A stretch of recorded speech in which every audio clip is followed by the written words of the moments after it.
100 episodes, 100 lessons. Welcome, PFR Nation, to episode number 100. Truthfully, I had a tough time deciding what to do for this one. I think I was overthinking it. I know I was overthinking it. I had all of these ideas. And then my wife suggested, hey, why don't you do one key takeaway from all of the episodes you've already recorded? And I loved that idea. Then I started preparing for that idea and realized this is going to be way too much to cram into one show. So as a result, we are going to do 4 parts. We're going to do 25 key takeaways from each episode. We're going to go in chronological order. And we're going to do this over the next 4 shows. So hope you guys enjoy this first one, this first edition of 100 episodes, 100 lessons. But in any event, obviously doing 100 shows, it has definitely been reflective. It's caused me to pause and sort of look backwards, sort of this idea of the gap and the gain, which I've talked about on the podcast before. One of the books by Dan Sullivan that I love, The Gap and the Gain, meaning you live in the gain, not the gap. Me, and I think other people listening to the show can probably relate. Many people live in the gap. They compare themselves to where they are, to where they want to be in the future, but they are not yet there. And we find ourselves in this constant cycle of comparing our current state to where we want to be in an ideal world. That's not healthy. So comparing yourself to the gain, meaning, oh, look how far we've come over the last X number of years or X number of days or X number of months. So yeah, it's been a reflective process for me. And, obviously launching my RIA, my own financial planning firm, and launching this podcast, it's been an amazing journey. A little bit harder than I had anticipated initially. Because, sure, I've been a financial advisor for 12 years prior, but I always felt the golden handcuffs of working for a large corporate bureaucracy. And I wouldn't have been able to do this podcast if I had worked for a large corporate bureaucracy. And a wise man once told me, when I was working for one of the big firms, and he saw some things going on that he felt were, didn't make any sense. And if you work for a large bureaucracy, you can probably relate to this. But he said to me, Kevin, this is corporate bureaucracy at its finest, which I abhor. And that quote resonated with me at the time when I was working for a Fortune 100 company, and I carried that with me all the way to this day. And I feel even more strongly about it today now that I've been an entrepreneur for the last 4.5 years. But of course, this reflection has also led me to sincere gratitude. I'm grateful for so many things in my life, and I don't want to get cheesy or anything like that, but I'm thankful for my Lord and Savior who put this on my heart in the first place. I'm thankful for my wife who believed in me and supported me to actually make this leap of faith while we had 3 boys under the age of 2. And I'm thankful for all the people who have hired our firm, and see the value in the work we are doing for them. And of course, I'm thankful for all of you, PFR Nation, for listening to the show over the last few years. I think we've come a long way, since episode number 1. And even though we're hitting this big milestone of episode number 100, I feel like we're just getting started. So let's dive into this format together. Like I said, I'm going to go in chronological order. I'm going to start here with number 1, and we're going to go through 25 today. I'm going to simply read the episode title. Sometimes, where it might be appropriate, I might give a little background or add a little color to what the episode covered. But sometimes it's very self-explanatory. I wasn't super creative with my titles back then. Probably not really now either. And then most importantly, I'm going to give you my one main takeaway from that particular episode. So I hope you guys enjoy this one. Let's go on this journey together. All right. Episode number 1, introduction to the Planning for Retirement podcast. Obviously, you know what this one is. It was more of an introduction as to what we were going to cover in the podcast. I thought it was awful listening back on that. I thought it was so bad. So cheesy, but, I think reflecting on this one, my main takeaway, like I just said, when I launched my business, my own financial planning firm, specializing in retirement planning, and then coinciding with also launching this podcast. First of all, I was way over my head. But I think the lesson that I've taken away is one of my favorite quotes from one of my best friends, Reed, who was the best man at my wedding. His quote is, "Don't just talk about it, be about it."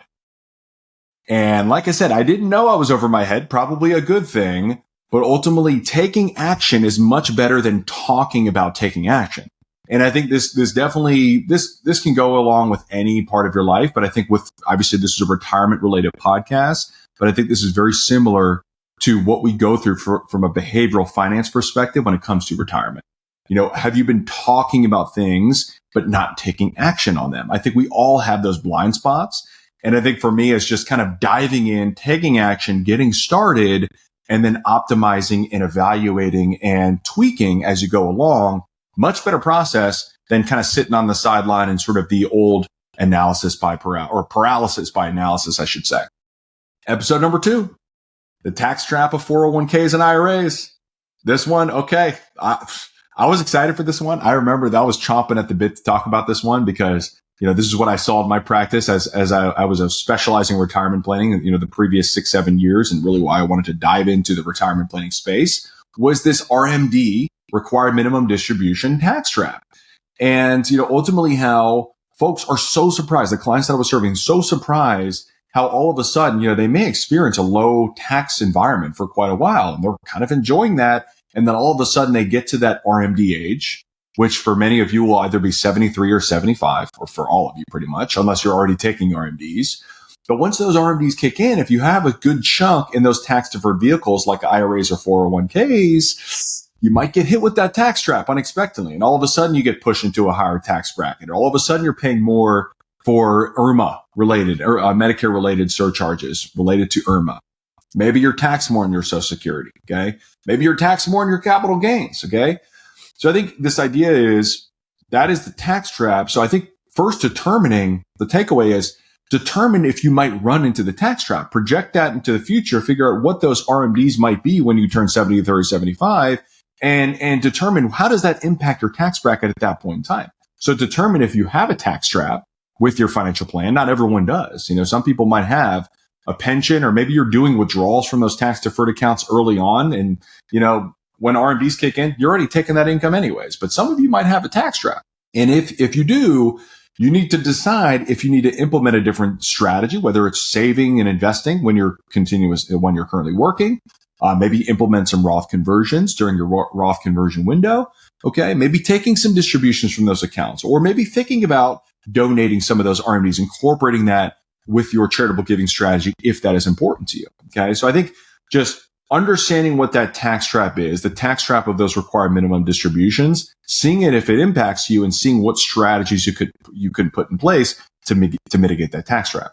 Number 3, 4 stress tests for a bulletproof retirement. I think very simply put, okay, we all have a plan until we get punched in the mouth. Mike Tyson. Okay, that's one of the greatest quotes of all time, in my opinion. And I think this is exactly related to retirement plan. Is you can have everything on paper, mapping out all the things that you think are going to happen or that potentially might happen, and all of a sudden you get to retirement and then things don't go as planned. Okay, maybe you retire into the lost decade.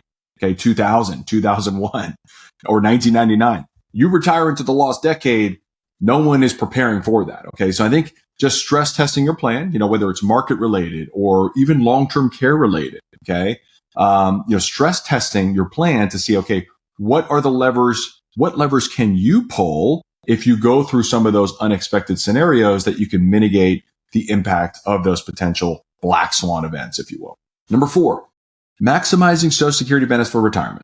My takeaway in this one, over the years of advising clients on Social Security planning, is that there are typically over 700 hypothetical claiming strategies in a married couple.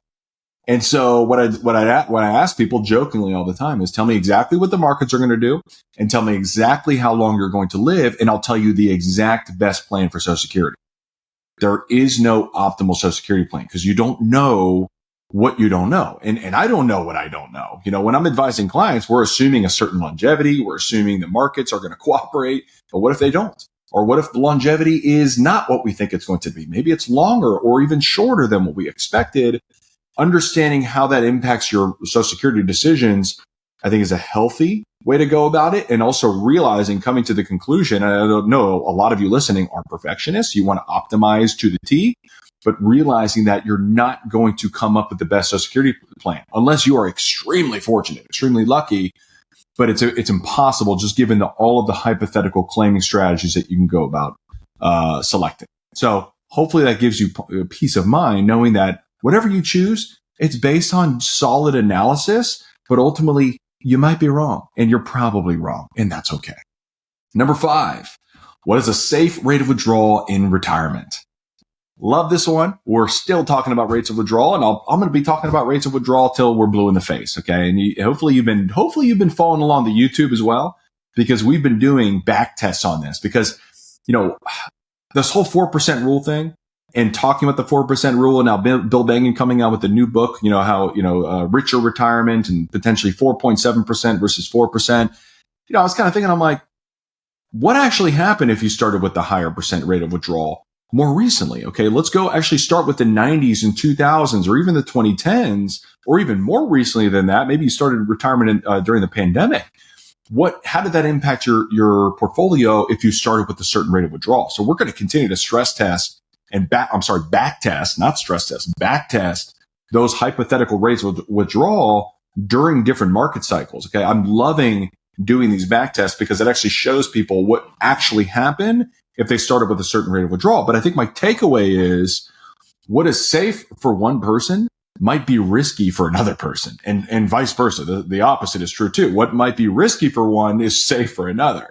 And so it depends on many factors, but most importantly, it depends on your personal goals, your personal risk tolerance, your personal legacy objectives, okay? Your tax situation, the timing of Social Security. There's all these factors that play along with what a safe rate of withdrawal is. And it's very difficult to determine what that's going to look like, because that also, involves having a crystal ball and knowing what type of returns, what type of market you're going to retire into. Okay. Very, very, very difficult, virtually impossible to come up with the optimal safe rate of withdrawal. But what we can do is we can back test till we're blue in the face, and we can sort of know, okay, what worked and what didn't work during certain time horizons. And then we use that information to make the best possible decision for a withdrawal strategy. Number 6, the 4 tax strategies as we approach year end was the title. I think the takeaway here is tax planning is a process, not an event. Okay, like filing your taxes. And I think that's very simple, is that tax preparation is very different than tax planning, and more on that because there's another episode related to tax planning in a little bit, so I'm not going to spoil that one. Number 7, retirement income withdrawal strategies. Very generic title, going back to that one. But I think the takeaway here is the typical order of withdrawal for most people. The most optimal withdrawal for most people, if you have this available, is to start withdrawing from the taxable bucket first, your taxable brokerage accounts first, then your tax-deferred bucket, like your tax-deferred IRAs, tax-deferred 401ks, 403bs, TSPs, and then delaying as long as possible that tax-free bucket, things like your Roth accounts or your health savings accounts. But the rule does not always apply. Okay, we had a case scenario, I think it was maybe last year, where we were actually recommending this client spend down their Roth now as opposed to waiting to spend down the Roth at the end. So that's the typical rule of thumb, but it does not always apply. So just keep that in mind. Number 8, what to do when stocks are volatile. I think the takeaway here is you're going to go through maybe 5, maybe 6 bear markets in retirement. A bear market being the market drops by 20% or more. So you're going to live through those. So I think, first of all, having that mindset is like, okay, this is going to happen. It's not if it's going to happen, it's when. And so I think the biggest takeaway I would say is you need to have a plan for what you're going to do when that bear market comes before it comes. You don't want to be reactive when it comes to, what levers do I pull if we go through a bear market? Because you're going to go through them. So if you go through them, are you going to use some kind of bucketing strategy? Are you going to pull the trigger on Social Security or pension at a different time that you thought you were going to do? Are you going to implement some Roth conversions? Are you going to do some tax loss harvesting? Okay. Thinking about those things before you go through that bear market is so critical, because the moment you go through the bear market, if you did not have a plan and a process, now you bring emotion into the process. And you know how I feel about emotion. It's not going to help you make the best decisions when it comes to your retirement. So have a plan and process when things are good, when you're still employed, or maybe you're recently retired and we're still in a nice little bull run right now, but who knows when things could change. Have that plan and process well before you go through the next bear market, because you're going to go through several of them in your lifetime. Number 9, the most common estate planning mistakes. Thought this was a really great episode. And I think I need to do some more estate planning conversations, but I think the biggest takeaway on this one that I had was overall the misuse of trust. Okay. Just so kind of on one hand, just because you don't have the Warren Buffett wealth doesn't mean you don't need a trust. You might have complexities that require some kind of living trust. But on the flip side, I think there are some things that you probably can do. If your main goal is just to avoid probate, you could probably do a lot of those things, if not all of those things, without setting up a living trust. So I think it's just overall this misuse of trust and this kind of misconception of who trusts are for and when to use a trust. I think trusts are great, but I do think sometimes they're a little bit overused in a lot of scenarios. Okay. I think they are overhyped in a lot of scenarios. And if you implement certain strategies within your beneficiary designations or within the titling of certain assets, you can solve for a lot of what you probably want that trust to solve for without a trust. But with that being said, many people think, okay, just because I don't have 30 million or 40 million of wealth, I'm not going to be subject to estate taxes. Therefore, I don't need a trust. Big misconception. Don't fall into that trap. Talk to an attorney. Talk to an estate attorney who specializes in estate planning and get their opinion. Don't take my word for it. All right, number 10, 6 reasons to take advantage of Roth conversions. All right. I think this is a great one because you know how I feel about Roth conversions. I think Roth conversions have almost become this mainstream advice, talking heads all over the place, podcasts all over, just obsessing over Roth conversions. And personally, practicing now for 17 years and actually walking clients and running the numbers on Roth conversions, I'm kind of lukewarm on Roth conversions. I think, yeah, they make sense in a lot of scenarios, but in many scenarios, they don't make sense. But I think the biggest takeaway I would say for this particular episode, because one of the reasons to convert is if, let's say you have beneficiaries, adult children that are super high income. Maybe your son or daughter is an attorney or a doctor or an entrepreneur or an engineer, and their tax bracket, they're already in the 32% bracket or the 35% bracket.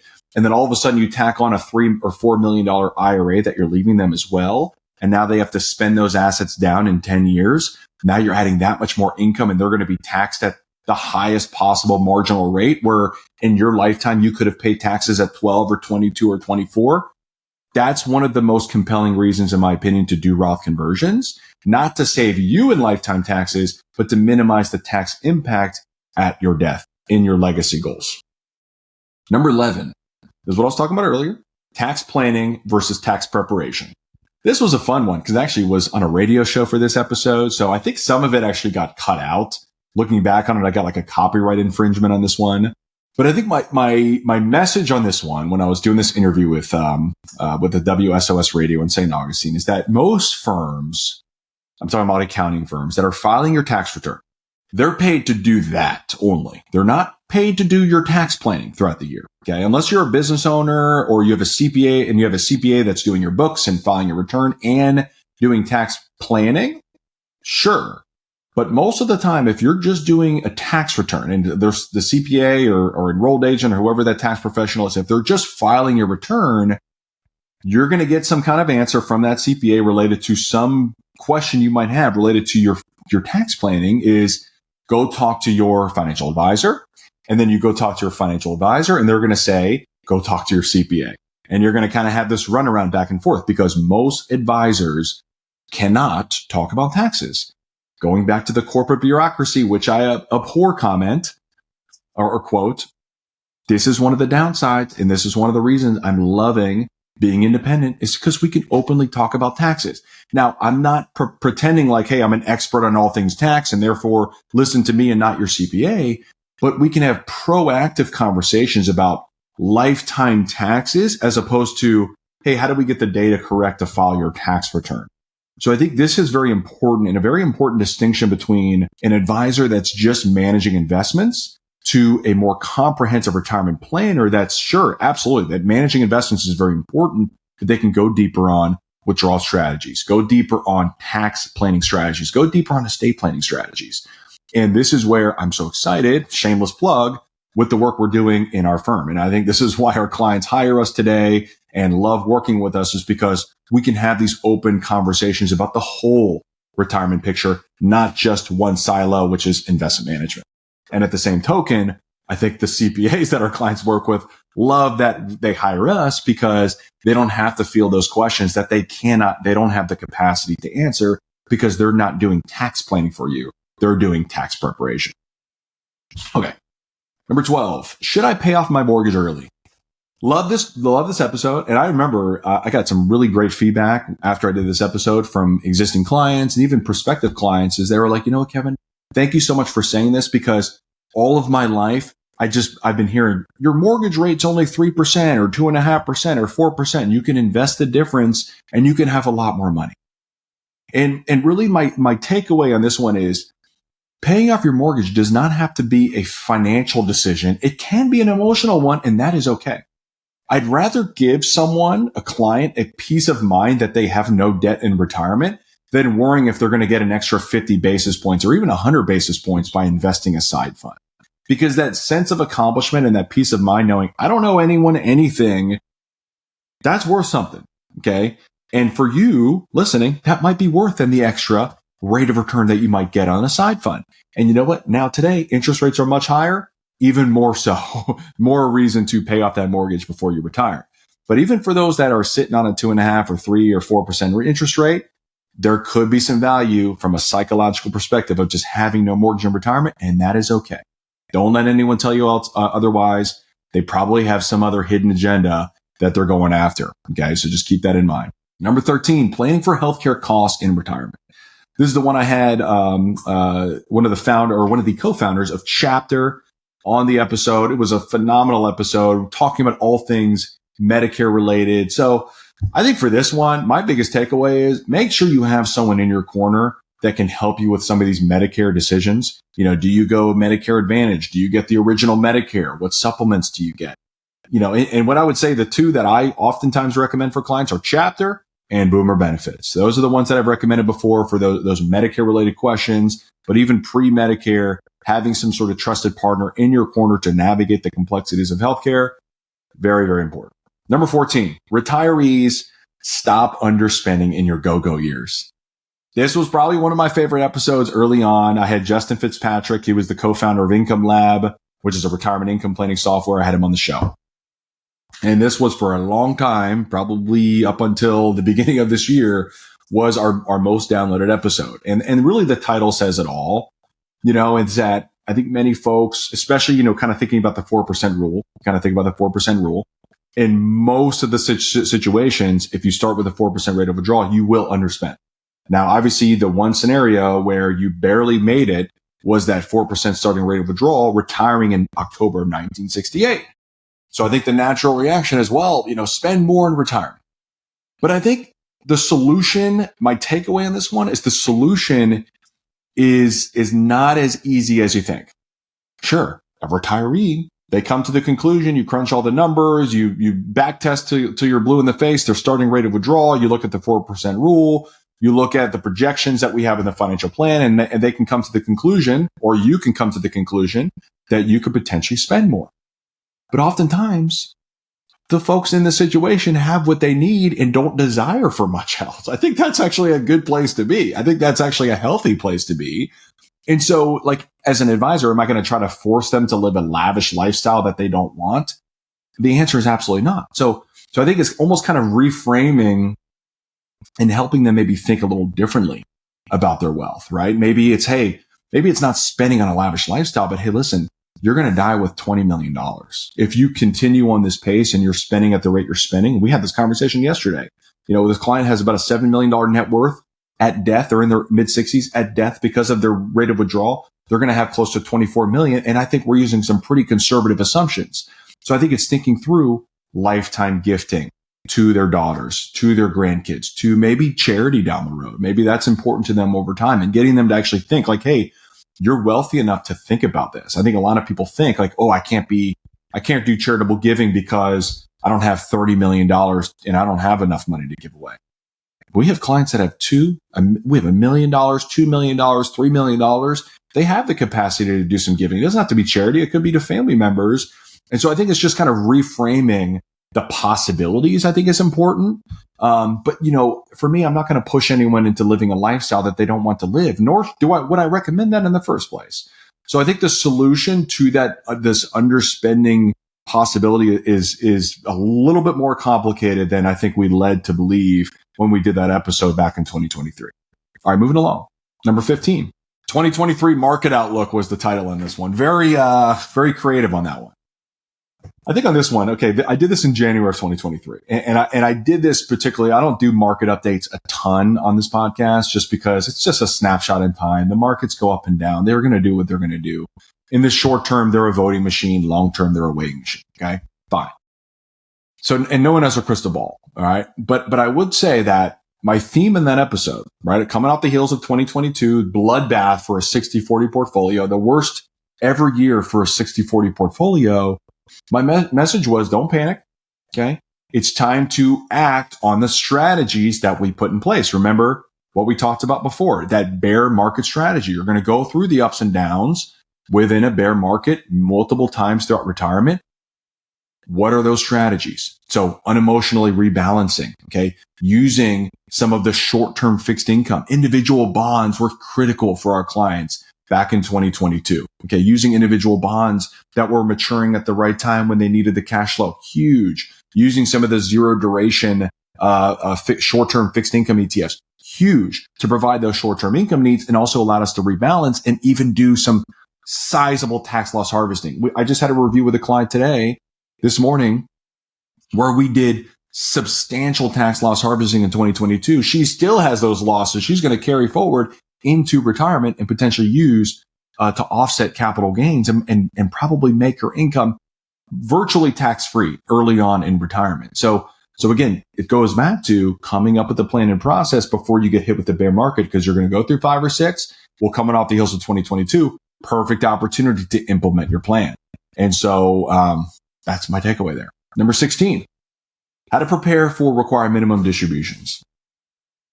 Obviously very generic, very straightforward here, but I think very simply put, RMDs, required minimum distributions, are when the IRS says, okay, time to pay the man, time to pay Uncle Sam.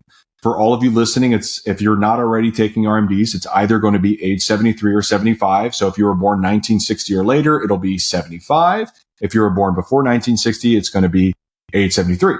And at that point, whatever's in your tax deferred bucket, so Roth accounts not included, whatever's in your tax deferred bucket, you're going to have a calculation based on your age and also the account balance at the end of the year in which you need to take that distribution, regardless if you need it or not. I think this is the key. And this is why I talked about the tax trap of RMDs, is because back in the day when I was working for big firms, we couldn't really talk about an RMD plan or a tax plan or a Roth conversion plan. So all of a sudden they would turn at that point 70 and a half. That was the old RMD age. And they would be like, oh my gosh, like I have to take 180 grand out of my IRA. I don't even need 180 grand to live because I have Social Security. I have a pension that's covering a majority of my cash flow needs. And I've been just supplementing that with brokerage account withdrawals. And now they need to take 180 grand out or more. And now they're in a higher income tax bracket. They're paying a lot more in taxes on their Social Security. They are paying a lot more for Medicare costs. Okay. Because now they're in that IRMA trap. So I think my takeaway here is, well before you retire, well before you begin RMDs, come up with an RMD plan. Thinking about the Roth conversion window, thinking about your gifting strategy, thinking about your withdrawal strategy to try to maybe smoothen out your lifetime tax brackets over time. I think that's kind of the idea that we want to have, is kind of smoothing those brackets out as opposed to being dramatically low and then all of a sudden extremely getting pushed up to the highest bracket. So that's my takeaway on that one. Number 17. The consequences of extended care in retirement. This episode was intense, not going to lie. So I had Harvey Gordon on, who is the godfather of long-term care. I knew his daughter and know his daughter, and she's a great gal. And Harvey really drove the point home that long-term care planning is not about you. It's about your family. And the quote I hear every time, all the time from clients that we serve is, Kevin, I don't want to be a burden on my loved ones. Like that's their primary, like at its core, that's their goal. Like they want to have financial independence and they don't want to be a burden on their loved ones. And what I would say is sticking the caregiver role on one of your family members is a guaranteed way to be a burden at the end of your life. And not saying that would even be intentional, but the lack of planning that could result in that. So I think what Harvey was trying to say is long-term care planning is not about you. It's about the impact it would have, the consequences they would have on your loved ones by not having a plan. And what I would say is, and we're going to talk about long-term care in just a second because we have 3 episodes back-to-back around long-term care. It doesn't have to be all or nothing. It doesn't have to be buying insurance or self-funding all of it. It could be a blend of those two. And we'll talk a little bit more about long-term care in just a second. But you don't have to go extreme one way or extreme the other. But having a plan, having a process, and communicating that plan is super important. All right, number 18. This one is, I'm happy. I'm excited about this one. So this one says Roth conversion strategy could save over $427,000 in taxes. Okay, I'm not going to lie. I must admit on this one, Roth conversion estimates on these financial planning tools are very dangerous. Okay. Yes, you have to look at the numbers. You need to evaluate how much value it could potentially add to your plan. But the assumptions are so important in those Roth conversion tools. Okay. For this tool we're using, I've come to the conclusion, and it had some very unfair assumptions in terms of what it was comparing that $427,000 savings to. It wasn't about reducing their lifetime tax bill. It was how much more value add, not just during their lifetime, but also at death, that would have on their portfolio. And one of the assumptions that was turned on was any surplus requiring minimum distributions were assumed to be spent instead of reinvesting. And what I know about this client, I still work with this client, is that they're going to save those surplus RMDs. They're not going to spend them on nothing. They're going to save them. And even if they save them into a taxable account that was generating a reasonable rate of return, that totally changed the assumptions in that improved after-tax legacy. Okay. So I think my takeaway here is, in general, be very careful with the assumptions within your software you're using. And if something looks way too good to be true, probably is. Number 19, tax loss harvesting to create tax-free income. Literally, this is what I was just talking about with our client in 2022. We did some tax loss harvesting. And I think we realized, for her, a little over $90,000 of realized losses that she can then carry forward in the future to offset capital gains. And if she has no capital gains, or if you have no capital gains to offset against, you can deduct up to $3,000 against your ordinary income. It's just a tax deduction, and then you continue to carry forward. So this situation is great because you must take advantage of these opportunities when the markets are down. I think this is so key, is that I know the tendency for a lot of individuals when we're going through downturns in the market is to bury your head in the sand. Like, I don't want to look at my statements. I don't want to check anything. But that is the opportunity where you need, if you have a taxable brokerage account, to implement tax loss harvesting. And you can use those losses for years to come. And so markets like earlier this year in April of 2025 with Liberation Day, we had pretty nice volatility from a tax loss harvesting standpoint. 2022, we just talked about that. 2020, the COVID sell-off, okay? But the takeaway as well is, once those losses are harvested and now you reset those with other positions that are now going to hopefully appreciate over time, there's not going to be a lot of opportunities to do more tax loss harvesting. Like, I was meeting with that same client this morning that we were just talking about with that $90,000 loss.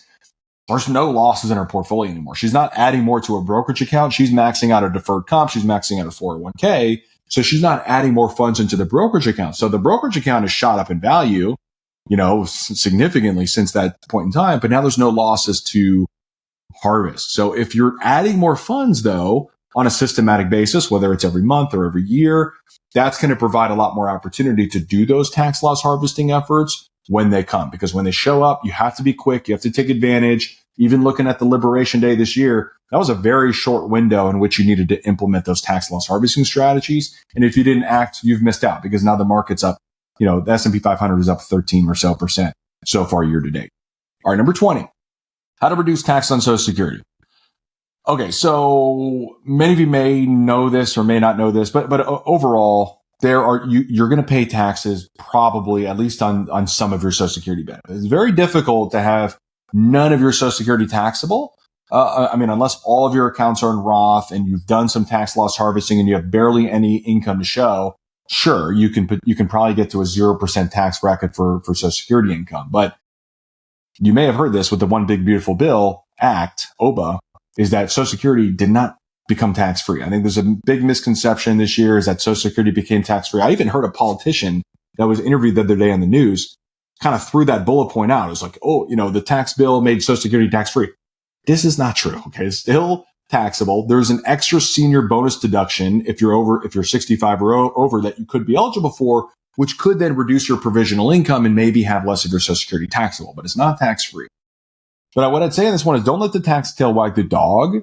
But if you can keep that provisional income low, and if you could potentially implement some Roth conversion strategies, if that makes sense within your plan during that Roth conversion window, and even better, if you haven't started taking Social Security yet, once you claim the Social Security, that might be very tax efficient. Okay, your Social Security income might be either some or all income tax free. Okay, so I don't know other than that to say that if that's an opportunity within your plan, and if it makes sense to reduce some of those tax traps later on, that could also add more value from an income tax standpoint within your Social Security benefit. Number 21, purpose in retirement and the purpose of this podcast. This was a great one. This was the exact period of time. I think this was like the second episode where I decided instead of a random schedule, I'm going to go every other week. I'm going to go bi-weekly on the episodes. Okay. Because the first 19, it was sort of ad hoc. And like I said at the very beginning, I was way in over my head, starting my RIA, 3 young kids. It was a little bit hectic, but I found my cadence a little bit. I kind of realized, okay, I can kind of do this and I'm enjoying this. So I decided to go every other week. And I was talking about how my goal initially of the podcast was to generate leads and generate business because, at the end of the day, I had to feed my family of 5, right? But during the first 20 episodes, I received 0 leads. Okay. So instead I changed my mindset. Like I said, go bi-weekly. And I decided to make my purpose was to use my podcast. Of course, I want to educate you, my audience, etc. But my purpose was to better serve the clients we already had in a sense that it was almost my research tool to up my game, to elevate my game, to make me more well-versed with all of the retirement planning topics that are out there and make me a better advisor ultimately. Okay. And our clients love it. They feel like they're keeping in touch with me throughout the year, which is great. But what's funny is after I had that mindset change, it didn't happen overnight, but today we have people consistently reaching out, wanting to work with us directly from the podcast. So kind of funny how that works. All right. Episode number 22, paying for extended care. So the next 3 are going to be about long-term care. And then we're going to wrap it up with number 25. So paying for extended care with traditional LTC, traditional long-term care. So I had my friends from BC Brokerage, whom I refer pretty much all my insurance business to at this point in time. But they came to talk about the different types of long-term care policies because you have your traditional policies, which is like your pay-as-you-go. If you use it, it's there. If you don't, you lose it. To now, which is more of the hybrid policy, which we'll talk about in episode 23. But what I would say on this one is I still think traditional long-term care insurance is a great solution for a lot of people. It's one of the most cost-effective ways to buy insurance. The hybrid policies are great because it has a death benefit associated with it, but the premiums are significant. Okay. So what I would say is don't dismiss traditional long-term care. But what I would say is go with a carrier that's been around for a long time. Like there's a lot of fly-by-night companies out there, but there's definitely the tried and true companies. I'll name a few. Northwestern Mutual, okay, solid company. Mass Mutual, Guardian, okay. There are a few out there, but I would say those 3 right there. New York Life, we'll throw in another one. Those 4 solid carriers, all mutual companies. They don't have stockholders to impact their decisions on a quarterly basis. They're all mutual companies, so therefore they can make long-term decisions. But it's still long-term care insurance, in my opinion, is a great solution. However, some of the older policies, I don't want to get too technical on this one. A lot of them pay daily benefits as opposed to monthly.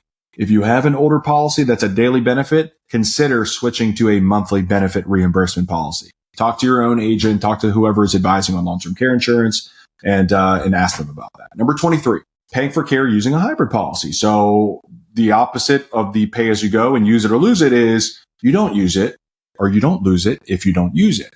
meaning there's a death benefit associated with it, and even sometimes a cash value associated with it, depending on the type of policy. I think these are a great solution if you can float the upfront premium, the lump sum premium, or the ongoing premium. Because again, if you never need the benefit, your beneficiaries are going to have some kind of death benefit associated with it, which is great, but it definitely makes them more expensive. I do have a little bit of concern just because these policies for most carriers, I know there's some that have been around for a decade plus, but a lot of these carriers are very new.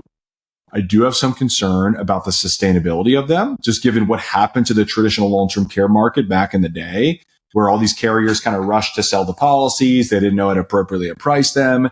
And then all of a sudden, 20, 30 years later, now their policy owners are going on claim and they're having to jack premiums up. I think that's why traditional LTC, long-term care, has gotten a bad rap. But not every carrier has been in that situation. I think the hybrid policies, I am concerned. I know there's guarantees around they can't increase premiums, but come on, let's be honest here. Insurance companies have a lot of pull in Washington. I'm sure they could find a way to increase costs somehow, some way, or change the death benefit, change the cash value. So it's not a home run. It's not a slam dunk, but it's definitely a great solution if you're concerned with, well, if I never need long-term care, I don't want to just lose all the money I put into. Great way to pay for some of those long-term care costs. Number 24, self-funding LTC. Okay, so obviously on the other side of the coin, not buying insurance, you need to have a plan and a process to self-fund LTC. And I would say for our clients and certainly for the listeners, I know because I've talked to a lot of you, probably this is the more popular approach in general, is that most people are going to go into retirement without any long-term care insurance. Okay. And my number one suggestion here is just because you know the plan is to self-fund does not mean your spouse knows this, and does not mean your other loved ones or decision makers, your adult children, knows that that is the plan. So make sure if you're going to go this route, make sure your other family members are in the loop of your game plan. What accounts should they be tapping into if there's ever a care need for you? How much can they afford to tap into that fund, and for how long? Right. This way, they don't end up doing the caregiving just because of the lack of direction on the plan. Okay. I think I read a stat on this one is that 70% of care that is being provided is being done by unpaid caregivers. So who are those people? Family members, spouses, children, because they are afraid to spend down the money on their care because it's expensive. I mean, we're talking potentially 6 figures to pay for care. And let's say if you need 24/7 memory care, you're looking at 120 grand plus, depending on where you live in the country. That's a little scary to be able to say, hey, I need to pay the bills. I need to eat, but I also need to pay this long-term care bill. I'm just going to do the caregiving. That's oftentimes what happens with folks that are planning to self-fund is they don't adequately communicate that to their loved ones. So make sure if you're going to go this direction, have a plan, have a process, and don't even be afraid to tap into home equity too. I think home equity could be a last line of defense instead of raiding an investment portfolio, retirement portfolio that could be for the surviving spouse's financial security. All right, number 25, and this is it for this episode. Number 1 value add a comprehensive financial advisor provides, right? Okay, so funny, you'd probably think, oh, I know this off the top of my head. I didn't know what I said at that point in time. I needed a refresher. I went into my show notes and I saw the Vanguard Advice Alpha study. If you haven't seen this or read this, I'd highly recommend it. It's very interesting to kind of see what Vanguard, who's, you think about like your bogleheads, very DIY friendly. But this is what they put out there in terms of what a comprehensive financial advisor should be providing. So yes, they talk about investment selection and, tax efficient retirement strategy, tax loss harvesting, rebalancing, asset location, asset allocation, et cetera, et cetera. And all these add value, but no question, all of these combined, what I would say is all of these combined typically should exceed the fee that you're paying. Okay. And that's great. But the number 1 value, according to the study, and I 100% agree with this, is behavioral coaching. Having permission to spend, permission to act on something or accountability to act on something when you may not feel like acting on it, right? We talked about the tax loss harvesting or the rebalancing, taking care of something that's very important that you're pushing off, like getting your estate plan done, giving your permission to stop worrying about the day-to-day movement of the markets, and peace of mind that your spouse is taken care of if something happened to you, the decision maker. but also asking tough questions about long-term care planning and what your plan is for legacy and giving. Okay. And of course, sticking to your well thought out investment strategy when FOMO might be kicking in or when fear is at its height. And as an advisor now for 17 years plus, I 100% agree with this study from Vanguard. I think it does a great justice to the value we provide our clients. And even the best DIYers out there, in my opinion, could use an objective point of view, because we all have our blind spots. Okay.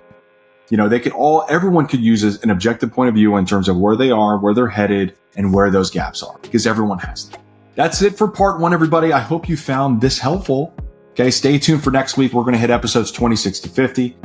And listen, if you're over 50, maybe you're new to the show. If you're over 50, you've diligently saved for retirement, you've exceeded the 7-figure mark, you're looking to make work optional and fire your boss, make sure to follow the podcast. Make sure to subscribe to the YouTube channel. We put out weekly retirement-related content specifically designed for you, PFR Nation. And of course, listen, if you're going on this retirement planning journey alone, or you feel like you could use a second set of eyes or a new set of eyes, maybe you're working with an advisor that can't cover all of the pillars of retirement planning or doesn't specialize in retirement, we'd love to help you. I mean, this is what we do day in and day out at our firm. And if you want to learn more about that, just visit our website at www.imaginefinancialsecurity.com, or you can simply start with the retirement readiness questionnaire that is linked in the description. We'd love to hear from you and see how we can help you plan for and execute a successful retirement. Thank you, everybody, for tuning in. Thank you for supporting the show. If you feel inclined, if you love our episode, if you love our content, leave that 5-star review. It really helps tell the algorithm that, hey, we're adding value and we're putting out great content. Thank you so much, everybody. Until next week, I will see you then.